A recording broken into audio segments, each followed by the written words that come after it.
Hi,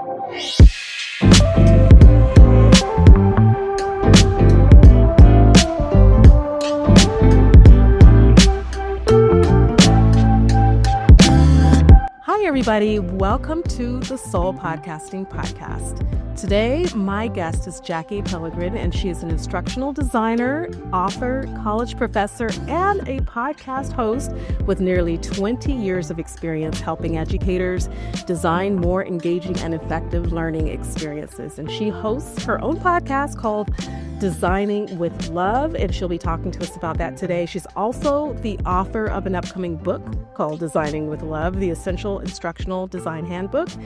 And she helps educators, business professionals, and lifelong learners create impactful and inspiring learning. So welcome to the show, Jackie. Thank you. I'm so happy to be on your show, Demetria. It's a pleasure.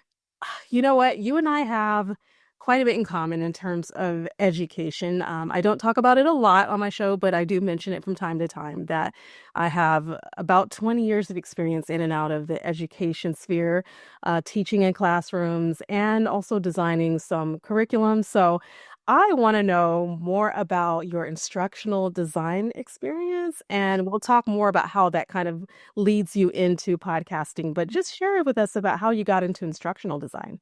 Yes, it was I became what they call sometimes the accidental instructional designer. Cami Bean has this book by that title, The Accidental Instructional Designer. So it just stumbled upon me where I got my bachelor's degree in business with an emphasis in marketing from University of Phoenix. And then I went back there, got my MBA. It's funny because, Demetria, I thought from the age of 5, I wanted to have an MBA degree. I actually told my mom that. I said, Mom, I want to get an MBA. She goes, do you know what that means? And I said, yes, that's a Master of Business Administration. She's like, goodness. Wow, you know what that is? I'm like, yes, I'm curious. How did you know that at 5 years old? That's amazing. I don't know. I wonder if I just heard it somewhere. Yeah, I might have heard it from, maybe an adult or something. And I'm like, ooh, that sounds interesting. I want that.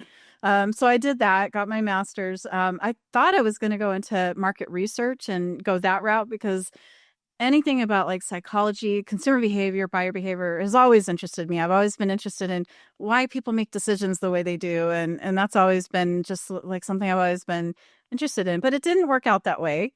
So then I ended up in higher education working in an admissions office for Walden University. And then one day they decided we're going to offer this master's program in instructional design. And it came across our email and I clicked on it and I was like, I started reading the courses and the course descriptions and I'm like, wow, I love this. This is great. What is this all about? Mm-hmm. And so as I was reading the courses, like, okay, well, I have a master's degree. Do I really want to go back and get another one and go through another, maybe 2 years or so? Right. But and they had a certificate option and I was like, well, I could do that. But then I just felt like my that thirst was there. And I was like, I wouldn't quench the thirst. I'll just plunge in and do it all. Okay. Yeah. So then halfway through, I got my embedded certificate and it worked really well. And then they had two openings actually for a trainer and an instructional designer in the learning and development department. And I was like, oh, great. I love this. So I asked my manager, I was like, which one should I go for? Because I could kind of see myself being a trainer. I kind of have that educator mindset, but then I really wanted to do the instructional design one. That's what I was going to school for. And she's like, just think about what you want to do every day. What's your true passion? What could you see yourself, doing Monday through Friday, 8 to 5? And I was like, I want to do the instructional design work. I really want to get in there and help train the trainers and create the learning materials. So she's like, go for that. So then it gave me the job with the intention that I was going to finish my master's. So it just kind of went from there. And then I worked in corporate for a little bit. Mm-hmm. Then I ended up back in higher education, but this time doing curriculum, which is different from employee training. But it was nice to have both sets of experience because now I'm able to understand how they're different, how they're similar. So it's been really interesting to have that experience and come back to higher education because I think that's where my passion is. I love working with adults and and it's really neat because I get to do professional development at work. And so I still get a little bit of that employee learning and still get to do that. Yeah. So it's really fun Yeah, I like I'm it. excited to hear about that. And also, just so our audience knows who may not be familiar with what instructional design is, and you said you've had the experience in both higher ed and in corporate. So, what exactly is it? And then how is it different depending on like what industry you're working in? Right. Yeah. So, yeah, it can be, it's interesting because sometimes you'll hear the term instructional design or you'll hear instructional coaching if you're in K through 12, which is pretty much the same thing. In Mhm. corporate, sometimes they'll say curriculum developer, but sometimes they separate it out. Sometimes they're kind of synonymous. But basically, what I do as instructional designer is I take a concept or an idea of, say, if for example, if it's on higher education and they want to create a program that goes through all the processes, and then we do like a needs assessment and we look and see is it what's out there and to see if it's competitive, and then we start designing the program. And I work with subject matter experts who are faculty and they're experts in the field, and we collaborate and we work together, and we take that idea and we develop it and then bring it to life, and then we develop the courses. So it's Oh, really exciting. Yeah. I love that. So, you get to see the process of going from from ideation to working and collabing with others to create the full course. So the Right. course creator in that sense. Uh, Right. how okay, well, before I ask you similarities and how it relates, tell Right. us about your podcast. And then we're gonna like combine those two questions. Combine those two. Yeah. Yes. So I started teaching about 4 years ago for Grand Canyon University. So, and I teach instructional design courses. The opportunity came along. It was kind of like who I knew at the time. And so my manager was like, "Are you still interested in teaching ID courses?" And I was like, "Yes, I would love to. I've been wanting to do it for a while." And so she's like, "Here, contact this person in College of Education." So I did that, and then that got the ball rolling. So Mhm. then when I went to school online for my master's, my second at Walden, I was like, I made a list of all these different things that I didn't have in online education. And since I teach all online courses, I was like, these are the things that I would love to have. And I would like to have more engagement and things like that. And so for my students that go to school online, it's asynchronous. So they don't have the opportunity to interact with me unless I have a Zoom session. So Mhm. I thought, I want to I know I can't mirror how it is on campus for them in person, because in person they do get the opportunity to have those guest speakers that the instructor can bring in, and they have that real world experience. And I'm like, okay, I want to bring that to them. How can I do it in a way that's creative and that they can get that learning and that those bite-sized pieces of information on the go? Right. And it just came across my mind. I was like, why don't I do a podcast? Because then I can just share that, have experts, have Oh, students, and good. blend the solo and the interview episodes together. And so that's where it came along. And then the title, I was actually going through just some different titles, and I was like, okay, I want to have design or designing in there somewhere to Yeah. be akin to instructional design, but also I wanted it to be a little catchy and just like, something where people would go, this name is interesting. Where did you get that name from? So I was like, well, I have a love for learning. So I wanted to combine the learning and the instructional design. So just, I was writing down names, and then, I ran them across some people, and I'm like, yeah, designing with love. What do you think of that? And then I told my mom, and she's like, ooh, I like that. That's really good. I'm like, that's it. That's a perfect title. That's the name. Yeah, I love that. It's really catchy and it actually is intriguing because someone looking at that title wants to click and say, "What is this? Designing with love? What Right. does that mean?" Yeah. So, Exactly. as you were creating your podcast, and let me ask you, how many years or months are you into podcasting at this point?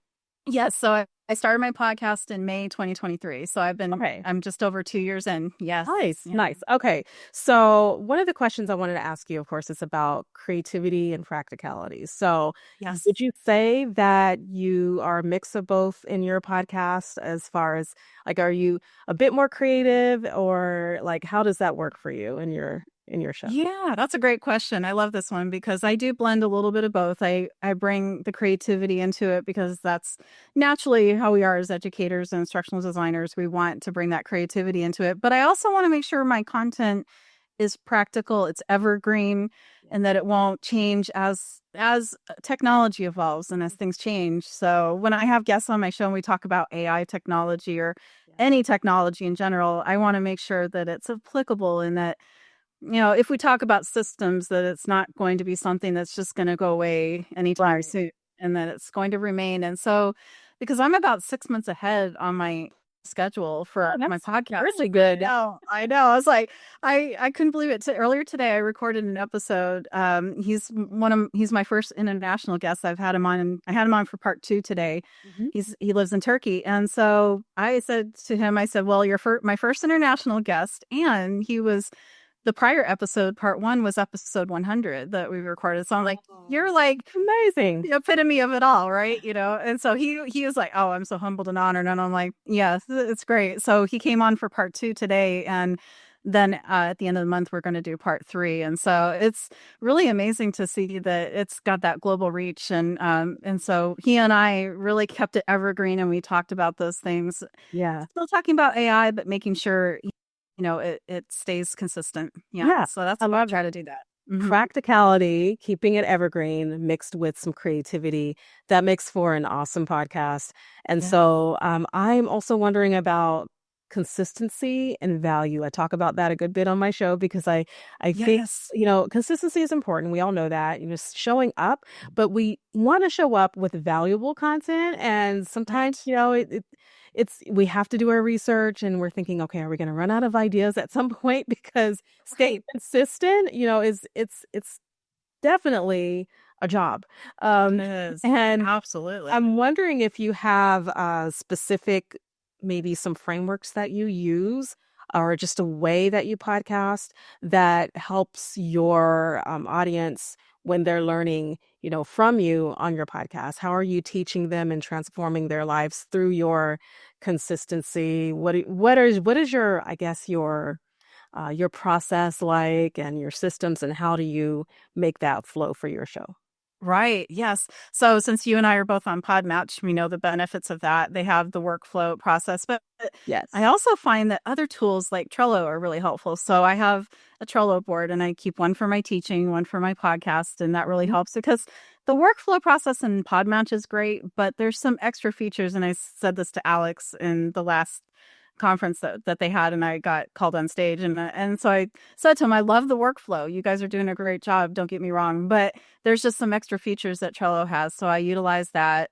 And then I just have a consistent framework in place where all my interview episodes are released on Sundays, and those are my even episodes. And my odd ones are my solo episodes that are released on Wednesdays. So it's like that midweek. And I found that that's the sweet spot. So it's really nice. So I have that consistent schedule in place. And of course, my interview episodes are longer. So, and then the solos are shorter.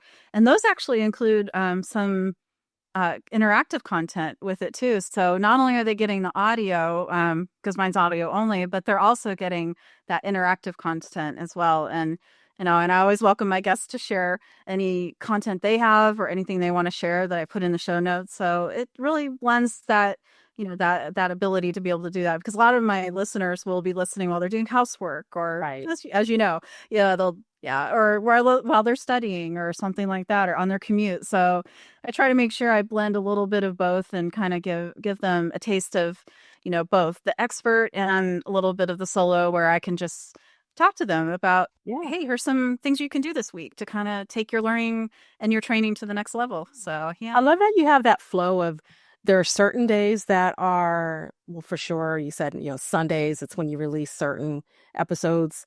You said that you have certain days you do your, I guess your even numbers is maybe your interviews, and the other is going to be your one-to-one chats, I guess. Correct. Yeah. So I like that flow. And it's kind of something I've been doing too. I'm doing a 1-to-3 ratio of 3 interviews and then 1-to-1, but that's changing up soon as I change my systems. But I love that when we figure out a pacing schedule that works for us, and it just kind of flows easier as we know what to expect, what's next, and then what our audience is really enjoying, right? And So I just think that's all really important in designing because you're talking about, designing as an instructional designer, but also you're designing your podcast and that's a like kind of a leg of your work that you do as an instructional designer. Your podcast Right. is a part of that. So I love Absolutely. that. Let's kind of jump into AI and Yeah. authenticity and voice and kind of the intersection between them because that is huge now as we're talking about tech and AI. It's shaking up the creative industry, Mhm. shaking up podcasting. And so as we're using AI and we all have different ways that we use it and integrate it into what we do, I would love to know some human-centered ways that podcasters can use AI to streamline our process without losing our soul, without losing our own authenticity and personal voice. Right, exactly. It's so important to keep our human side of it and our voice into it. Yeah, because no computer can match what we can do. So that's the great thing about AI. It's a computer. And so yeah, so I try to make sure whenever I utilize AI, I use it in different parts of the process. I use it to generate topic ideas for my solo episodes just so I can stay fresh and say, here's some ideas I have, and I just use it as my collaborative partner. That's what one of my guests said one time is I like that idea of a collaborative partner. So I just kind of take it and just say, okay, here's some episodes that I've done, or here's a series that I've done of episodes. Can you give me some ideas of where I can go next, or a different series I can do? And then ChatGPT or whichever tool I'm using, Copilot, sometimes will just give me those ideas, and or I'll say, can you give me 10 ideas for upcoming episodes I could do? And then I just kind of go from there, and then I start to outline it, but then I'll run it by AI and I'll say, okay, here's my structure. What does it look like? Is there anything I can tweak, or is there anything I can do to improve it? And then I'll just kind of keep working with AI and then get to the point where I'm like, okay, yeah, this looks good. But I want to add my own voice to it. So I always make sure I do that. Yeah. So it's really fun to do that. I started doing it with my interview episodes too, to kind of help me get my interview sheet ready, like what you did with your questions, right? Yeah, So exactly. so I kind of utilize that. I utilize a little bit of Podmatch, which has AI in it, and I kind of utilize those features in there. And then I just take a little bit of that, take my structure, and stick it into ChatGPT and say, "Hey, I have this podcast interview I'm doing with a guest, and I have some of their information and their biography. Can you help me kind of frame it, knowing that this is my structure?" And then it Right. takes it from there for me. Right. So that's really Absolutely. fun. I love Yeah. hearing other people's processes and especially podcasters. And it sounds like a lot of us are doing something very similar in terms of how we approach AI and integrate it. But we are ultimately, in charge of what our output is and what happens afterward. And Right. our voice is infused throughout all of it. And we have a right to change things and shift things around as we need to. But, AI is just kind of, in some ways, it's a muse for us. Yeah, Right. when we get those ideas and then we can use that to launch our programs, our podcast episodes, our blog posts, and whatever we're working on. So it's been Yes. really, really helpful to me and Absolutely. to a lot of us. Right. So, Exactly. so that said, we've talked about creativity.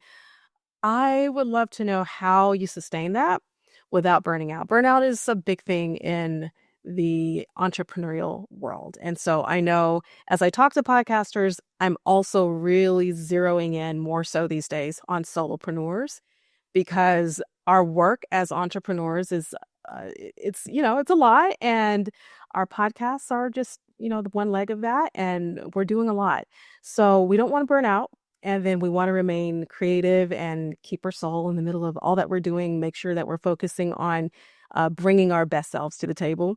And so how would you say that all of the work you do, you're an author, you're a professor, you're a designer, you're doing a lot, so Yes. how do you do that all? And how are you doing it without burning out? What are some tips you have? Sure. So I always set aside Sunday is my no-go day, where it's like I don't do the only thing I do is I just check my classroom just to make sure I don't have any messages. But other than that, I don't work. I don't do anything with the podcast. Yeah. No appointments or anything. So that's my day of rest. They say, as the Lord said, I rested on the seventh day, and I'm like, Yeah. okay, I'll rest on one day, and that's Right. important for that self-care. Yes, exactly. And then just having that like we talked about earlier, that consistent schedule where what I do is on my Trello board, I work on 3 solo podcast episodes a month. Mhm. And then I put, labels on them and I say, okay, I want to have these done by this period of time. And sometimes I'm ahead of schedule. It's really neat. So I just basically bulk them out and I do 3 at a time. And then I just kind of have that, kind of process and workflow where I'm like, okay, here's where I'm going to develop the outline. And then I'm going to, and I just kind of, it took me a little bit, but I kind of figured out that process and what really worked well. And it's through trial and error, of course. But yeah, I would say just, just doing that, taking that one day that you can just know that that's time for you. Yeah. And the great thing is if you're ahead of schedule, it gives you time like during the holidays, like we have the holidays coming up. So I know I've got 30 episodes already planned, ready to go. And I'm like, Look at that. I can take Thanksgiving off. I can take Christmas off. Yeah, that's amazing. You're way far ahead of schedule than I am. 30. That's a good number. I'm like, wow, how did that happen? It's just amazing. So it's great to know that when you get that, when you get ahead, and it's easy to, think, oh, I'm ahead, great. And I'll just slack off a little bit. But then if you do that, you start to get into that pattern. Yeah.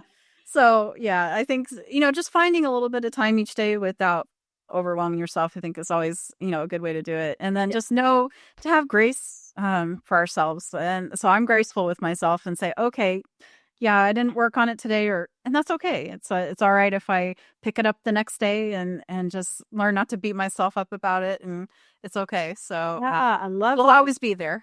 giving ourselves grace. I mean, we're going to have a bad day or a tired day, and we need to be able to have all of this work up front banked up so that we can have that rest. Right. And then also, I love that you said that one day a week that you don't do anything, no work, rest, and just let ourselves just kind of empty out.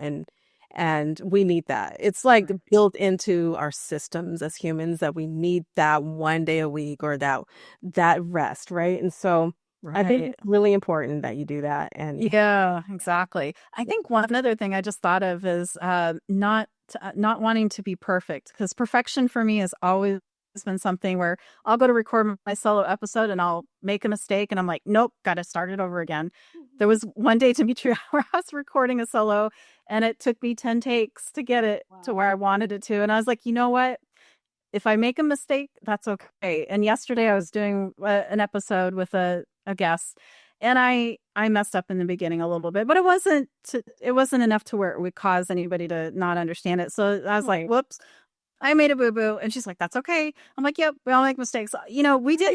We didn't stop the recording and re-record it. I'm like, yeah, you know what? That's okay. It happens. it's life. And I love that you're just rolling with it. And you're like, you know what? We're not going to do this for the 18th time. We're just going to take it for what it is. Yes. And that's just the beauty of being able to give ourselves grace and to accept where we are and what's going on in the moment.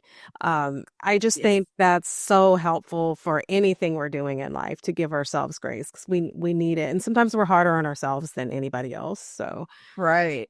Especially for those solopreneurs, right? Because we're the ones that are responsible for whatever project we're working on, or our business, or the podcast, or whatever venture we're doing, right. creative, it has our name on it, and it's like, wow, this is big. And so yeah, we tend to put a lot of pressure on ourselves, and I used to do that a lot. I used to be like, okay, I want to get this done, even with my full-time job. I'm like, okay, I'll do whatever it takes, I'll stay late. But then I thought to myself, well, you know what? My manager's not going to give me extra money, and she's not going to reward me more. Yeah, I mean, it's going to show my work is done, and she's going to praise me for it. But other than that, she may not even notice. So I think that, why am I putting myself through all this? That is true.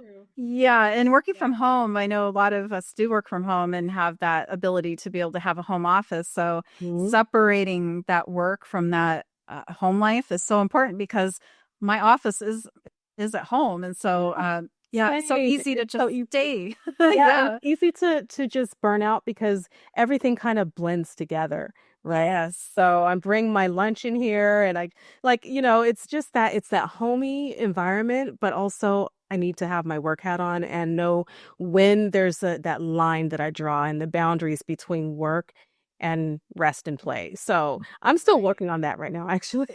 Me too. I'm working on that too. And I take care of my mom. She's older, and so we live together and I care for her. And sometimes she'll even remind me of that.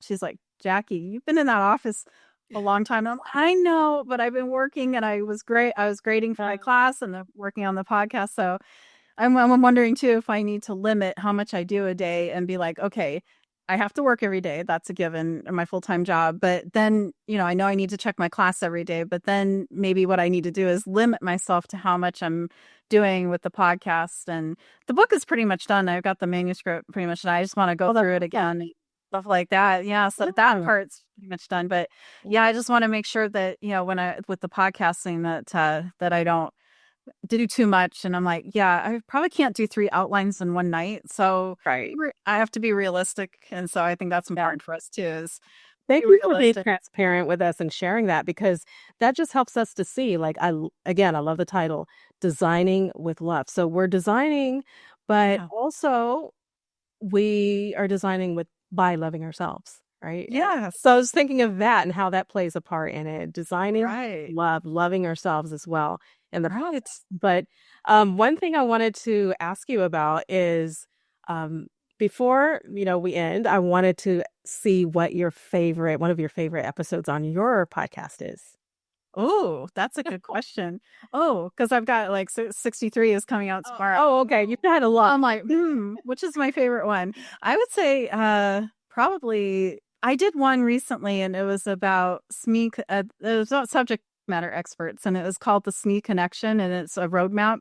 And so what I did was actually I took Copilot, or was it ChatGPT? Yes, ChatGPT, and I had the outline, and I was like, how can I make this kind of fun and engaging so that maybe like a theme or something? So it said, well, why don't you do like a road trip type of design? And I was like, ooh, I really like that. So it had like stop number 1, so each element was a different stop, and then it had like a glove box, kind of like a glove box guide. And I was like, ooh, I love that. So I took that, and then I created my little thing in Canva for it, and it was an infographic, and I was like, and it had that road kind of feel to it. And oh wow, a little mile markers. So it was mile marker one. Oh, that's what it was. It was mile markers. So yeah, it was really fun, and I was like, ooh, this is great. I love this one. Okay, well, I have to go listen to that episode. I'd have to go listen to it. So you'll have to give me I'll have to give you the link. Yeah, because I'm not sure if it's out yet, but I'll definitely give you the link to it. Yeah, so I can listen to it. Oh, awesome. That's awesome. All right. Well, Jackie, you have been so inspiring today, and it's been a joy talking with you. I would love for you to tell us how our listeners can reach you and how they can tune in to your podcast, Designing with Love. You also have a book coming up, so that too. Yeah. So hopefully that'll be out soon. So they can find me on my website, which is designingwithloveblog.com. There they can listen to all the episodes, and I have a blog part of that too, so they can see the companion blog. And I'm also on Buy Me a Coffee. So if they want to support the work, they can certainly do that. I have different supporting tiers that are available where you can get a little extra perks and stuff like that. And I'm actively on LinkedIn with other professionals, so they can always connect with me there. And then, for the podcast, it's on every major platform. And so if they want to look through Apple Podcasts or wherever they listen to Spotify or anything like that. So yeah, and then hopefully the book, it'll be coming out. I depends on how soon I can get a publisher, but I'm going to start reaching out to educational publishers soon, maybe like McGraw-Hill. I've been actually asking Copilot, it's like, how should I go about doing this, and what publisher should I reach out to? So AI's been really helpful with that to kind of, help me to understand the process before I even get there. So it's been really a confidence builder for me. I love that. That's a vouch for using AI, integrating it into our everyday procedures and our workflows. So very encouraging stuff here. Thank you so much for sharing with us about Designing with Love. We will be listening to your podcast, and I appreciate your being on the show, Jackie. Thank you so much, Demetria. And I love the name of your podcast too, Soul Podcasting. I love it. It's great. It speaks to the heart, actually. Yes. Thank you so much.